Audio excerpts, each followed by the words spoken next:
All right, here we are at Saxgourmet World Headquarters once again. And, you know, every father is proud of his children. And I got today the greatest student I ever had, my other child, James Martin. Now, since James, well, he'll always be my student no matter what he says. But, you know, since James left my studio, James has had a tremendous amount of success playing all over the world with all the big boys.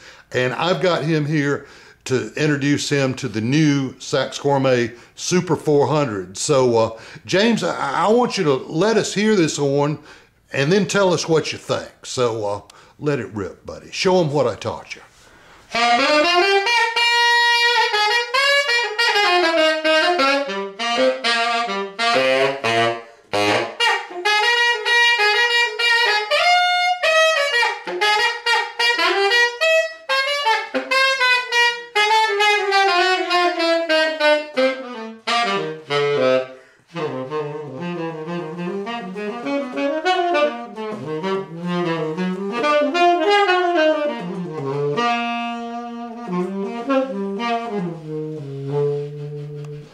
Now, I'd like to point out that he learned all of that from me.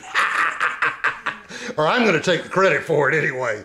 But at any rate, what do you think of the Super 400, James? Now, you've played Mark 6s for many years, but how do you like this? Well, I've been playing Mark 6s for years, and I'm really used to playing with that feel and how the keys are aligned. And to pick up this horn, you know, it's my first day ever playing this horn, and it feels comfortable. It feels like my Mark 6. But on the plus side, it responds a little bit more quickly than my Mark 6. And also I think it has a bigger dynamic range. It's the low left-hand keys are a lot easier to manipulate, to move around with. The rollers work really well. I know my rollers on my Mark 6 really don't have like too much response in them, and I have to really pop and move the horn, and shakes it around. But here I can just really kind of glide down with not much effort, and that's my little pinky. He's very thankful to you for that. Don't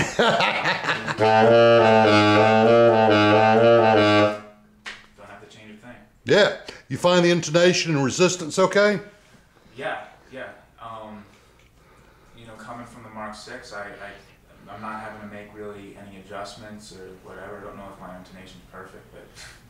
Well, of course your intonation's perfect, James. You know, you sounded fantastic. Yeah. You always do, man, you know. Another thing is that the high G that you added here is really cool. I kind of, that's the only thing that I really need to get used to, like moving around, because I'm so used to like hitting the altissimo, but never really being happy with how it sounds. Well, the truth of the matter is, you know, all my altissimo notes are good, but I consider myself reliable for a good solid G only about 75% of the time. So hell, we built a saxophone with a high G.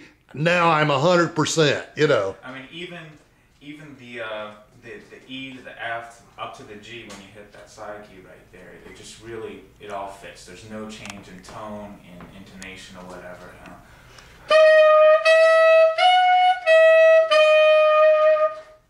Yeah, I'm really happy about it. And man, you made it sound great.